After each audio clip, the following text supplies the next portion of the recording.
આગળ કોઈનું પણ ના ચાલે. જ્યારે જ્યારે જ્યાં જ્યાં પ્રાકૃતિક આપદાઓ આવી, કચ્છ ભુજની અંદર જ્યારે ભૂકંપ થયો તો સૌથી વધારે જે સેવામાં જોડાયો હોય ને તો આપ સૌનો બને.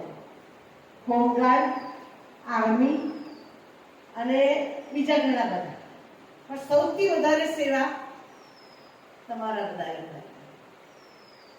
જ્યારે અણધાર્યું એક જ દિવસની અંદર 19 ઇંચ વરસાદ પડ્યો, જેના કારણે ચારે બાજુ પાણી પાણી થઈ ગયું. બધે ન્યૂઝની અંદર બધા કહે પાણી બહુ આવ્યું ને બહુ પાણી આવ્યું. અને તે વખતે અમે લોકો સમાચાર જોતા હતા. એમાં વધારે જો સેવા કરી હોય તો આપ સૌ સેવક હોય. જોરદાર તમારી જાતે સાબિત કરવાનું વધારે. કેમ કે જ્યાં કમર સુધી પાણી હતું, એક બેનને તો તમે ખાટલામાં નાખીને લઈ ગયા ને, એ સીન તો જબરજસ્ત જોવા જેવું હતું. કેમ કે તે વખતે આપણા હોમગાર્ડના ભાઈઓ 4-5 જણ ખાટલો આખો પકડી અને પેશન્ટને શું કર્યો, હોસ્પિટલે પહોંચાડ્યો. હવે આવી સુંદર સેવા, આવી શ્રેષ્ઠ સેવા જે લોકો બહાર વરસાદની જ્યારે પડે તો બહાર નીકળવાનું નામ ના લે, અને એવા સમયે તમે રાત દિવસ એક કરી, કેમ કે તમે ઊંઘે પણ નથી જોઈ, ભૂખને પણ નથી જોઈ અને શરીરને પણ નથી જોયું. યોગેશભાઈ સહિત મેં પણ એમને ફોટામાં જોયા છે. એટલે તમારા લીડર્સ એટલા પાવરફુલ, આપ સૌને પણ પાવરફુલ બનાવે. અને સેવા ખરેખર અભિનંદનને પાત્ર છે, વંદનીય છે, શ્રેષ્ઠ છે, આદર્શ છે. જે પ્રકૃતિના પ્રકોપની અંદર આપણે મદદરૂપ બન્યા તો એ પરિવારની દુઆઓ તમને પ્રાપ્ત થઈ છે. મોટા મોટી તમને શું મળી ગઈ છે? દુઆ. ખાવાનું બનાવીને ટ્રેક્ટર પર લઈ જઈને ઘરે ઘરે જઈને તમે જે આપ્યું, જે લોકો બિચારાએ ઘરની અંદર કમર સુધી પાણી ભરાઈ ગયું હોય ત્યાં ભોજન બનાવી શકે, અને એવા સમયે તમે બનાવેલું ભોજન જઈને આપી આવ્યા છે. એટલે ખૂબ ખૂબ જોરદાર તાલીથી વધાવી રહી છે. સાથે સાથે ઘણી બધી એવી સેવા કરી કે જે સેવા મને બહુ દિલમાં, જ્યારે મેં જોયું તે ઘડીએ જ મેં કહ્યું આ વખતે આપણે પહેલું મેં પ્રોગ્રામની શરૂઆત કરીએ તો આપણે હોમગાર્ડના ભાઈ બહેનો બોલાવી લઈએ, એમનું સન્માન રાખીએ અને એનું રક્ષાબંધન રાખીએ કે ભગવાન એમની સર્વ પ્રકારની શું કરે? રક્ષા કરે. અને સન્માન મળે છે ક્યારે? તમને તમારી વર્ધીનું સન્માન છે, તમે તમારી સેવાનું સન્માન છે, તમે કરેલી મહેનતનું સન્માન છે, તમે રાત દિવસ એક કર્યું એનું સન્માન છે.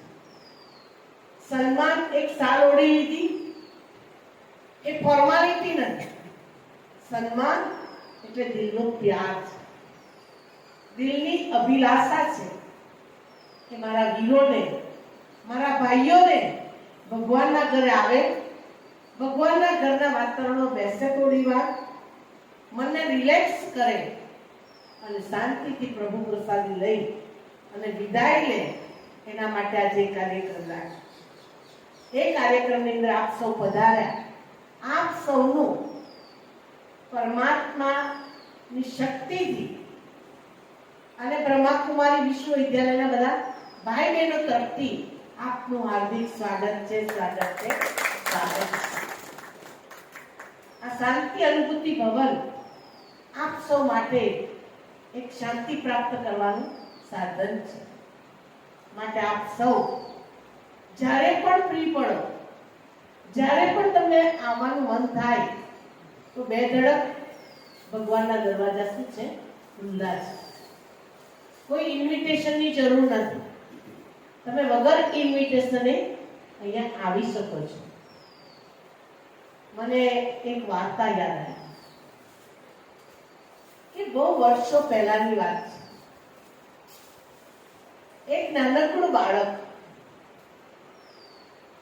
રમતું રમતું કોઈ જગ્યાએ ગયું તો બાજુમાં ડેમ હતો અને એક આટલું નાનકડું શું પડેલું, કાણો પડેલું. કદાચ જે લોકો સ્ટોરી વાંચી છે ખબર, એ બાળક આખી રાત એ કાણા ખુલ્લું ના થઈ જાય એના માટે શું થઈ ગયું, બેસી પોતાનો હાથ આમ કરી અને બેસી આખી રાત ઉપરથી વરસાદ વરસતો રહ્યો અને એ બાળક આખા ગામની એને શું કરી, રક્ષા કરી. આવા સેવકો પણ આપણા ભારતના છે. કેટલા એવા સેવકો છે કે જે પોતાના જાનને જોખમ મૂકી અને અનેકોની શું કરી છે, મદદ કરી છે. મદદ કરવી એ આપણી નૈતિક ફરજ છે અને ફરજને તમે પૂરેપૂરી નિભાવી છે. કેમ કે આ કાર્ય સમાજ સેવાનું છે, આ કાર્ય અનેક પક્ષોનું પણ છે, આ કાર્ય ગામના જે વોર્ડમાં રહેતા હોય એ ભાઈ બહેનોનું પણ છે અને સાથે સાથે ગામની પ્રતિષ્ઠિત વ્યક્તિઓનું પણ છે. પણ તે છતાં આ કાર્યને તમે ખૂબ ઊંચું બનાવ્યું, એનું મને બહુ જ દિલની અંદર ગર્વ છે કે આપ સૌ ભગવાનની શક્તિ એવી પ્રાપ્ત કરો. આજે સોમવાર છે, પવિત્ર શ્રાવણ માસની અંદર ભોલાનાથ ભગવાન તમારી ઝોલી સ્થૂળ ધન અને સૂક્ષ્મ ધનથી ભરપૂર કરે. તમને ભોલાનાથની કૃપા સદા માટે વરસતી રહે એવી શુભ ભાવના અને શુભકામના છે. ભલે તમે બીલીપત્ર ચડાવવાનો ટાઈમ ન હોય પણ તમે તમારું તન મન ધન લગાવી અને સેવા કરી છે. બીલીપત્ર કેટલા પાનના છે? તન મન અને ધન. સાચું બીલીપત્ર એ છે કે જે ચડાવે બીલીપત્ર એને ચડાવું સોનાનું છત્ર. જેણે પોતાનું તન સેવામાં લગાવ્યું છે, જેની મનની અંદર આખો દાડો વિચાર પણ કયા છે? સેવાના છે. જે પોતાનું ધન પણ આ કાર્યની અંદર વાપર્યું છે, એવા સેવકોને ભગવાન સોનાનું શું ચડાવશે? છત્તર ચડાવશે. અત્યાર સુધી આપણે મંદિરોનું છત્તર ચડાય, ચાંદીના, તાંબાના, સોનાના, પણ આપ સૌના જીવન પર ભગવાન આજથી સોનાનું છત્તર ચડાવશે. ભોલાનાથ ભગવાનનો આજે પવિત્ર માસ અને પવિત્ર માસનો પ્રથમ સોમવાર. સોમવાર માટે ગાયન છે, પૂજા વિના ખાલી જશે રે સોમવાર. આજે તમારો સોમવાર ખાલી નહીં જાય. અહીંયા આપની સામે રુદ્રાક્ષ, જે પવિત્રમાં પવિત્ર કહેવાય છે. શિવજીના આંખમાંથી આંસુ પડ્યું અને એ આંસુમાંથી શું ઉગ્યું? રુદ્રાક્ષનું ઝાડ ઉગ્યું. અને એટલે રુદ્રાક્ષ કોને પ્રિય છે? શિવજીને પ્રિય છે. એટલે આજ વિશેષ રુદ્રાક્ષના શિવજીના દર્શન કરી આપણે જીવનને ધન્ય બનાવીશું. બીલીપત્ર પણ ચડાવજો, ફૂલ પણ ચડાવજો. તમારી સાથે નીચે મૂકેલું જ છે, એટલે ભગવાનને ફૂલ ચડાવી આપણા જીવનને ખુશબુદાર બનાવવાનો સંકલ્પ કરવાનો છે. પવિત્ર શ્રાવણ માસનો સોમવાર આપણે ભલે દૂધ ચડાવવા નથી જઈ શકતા, કારણ કે દૂધ તો બધું ગટરમાં જતું રહે છે, પણ દૂધને આપણે આપણા મનને દૂધ જેવું સ્વચ્છ નિર્મળ બનાવી દઈએ. આપણી અંદર કોઈ છલ કપટ ના હોય, ઈર્ષ્યા નફરત ના હોય, દ્રુણા તિરસ્કાર ના હોય, તો આપણું મન બુદ્ધિ, ભગવાન આપણે ગીત સાંભળ્યું ને, મન મેરા મંદિર શિવ મેરી પૂજા. આપણું મન છે મંદિર જેવું છે અને એમાં પૂજા આપણે કોની કરીએ છીએ? જ્યોતિર્બિંદુ ભગવાન શિવની કરીએ છીએ. એ સાક્ષાત સ્વયંભૂ ભગવાન સન 1937 થી આ ધરા ઉપર અવતરિત થઈ ચૂક્યા છે. એમનો પોતાનું દિવ્ય કાર્ય પ્રજાપિતા બ્રહ્મા દ્વારા વર્તમાન સમયે કરી રહે છે. વિશ્વના 150 દેશોની અંદર આ કાર્ય ચાલી રહ્યું છે, જેના 90 વર્ષ થયા. 1937 થી 2026 સુધી આ સંસ્થાએ ખૂબ સેવાઓ કરી છે અને એ સેવાના ફળ સ્વરૂપે આજે આપણા શાંતિ અનુભૂતિ ભવનમાં બેઠા છે. આ સેવાનું ફળ છે. આપ સૌને પણ વહેલામાં વહેલી તકે ભગવાન સેવાનું ફળ મળશે. કરો સેવા, વાક્ય પૂરું કરો. કરો સેવા, ખાઓ મેવા. કરો સેવા. શ્રી બાબાના મહાવાક્ય અનુસાર જે સેવા કરે છે ને એને 3 પ્રાપ્તિ થાય છે. પહેલા ને ખુશી થાય. તમે બધાએ સેવા કરી પૂરમાં, પાણીમાં, તો આનંદ થતો હતો ને કે દુઃખ થતું હતું કે આ યોગેશને કઈ લઈ ગયા, એવું નતું થતું. કોઈ એવું નતું થતું.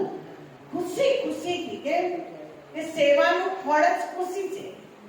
જે સાચા દિલથી સેવા કરે છે એને ખુશી પ્રાપ્ત થાય છે. બીજા નંબરે પુણ્યનું ખાતું જમા થાય છે. કેમ કે સેવાથી તમારું શ્રેષ્ઠ કર્મ થયું અને શ્રેષ્ઠ કર્મથી તમારું પુણ્યનું ખાતું જમા થાય. અને ત્રીજા નંબરે ઊંચામાં ઊંચી વસ્તુ દુઆઓ. એ પરિવારની કેટલી બધી દુઆઓ. સંકટની સાંકળ કહેવાય. એમ્બ્યુલન્સ 108 ઇમરજન્સી એમ્બ્યુલન્સ તમે બની ગયા અને તમે એ સેવાનું ફળ વહેલામાં વહેલી તકે ભગવાન ભોલાનાથ તમને ફળ આપશે જ.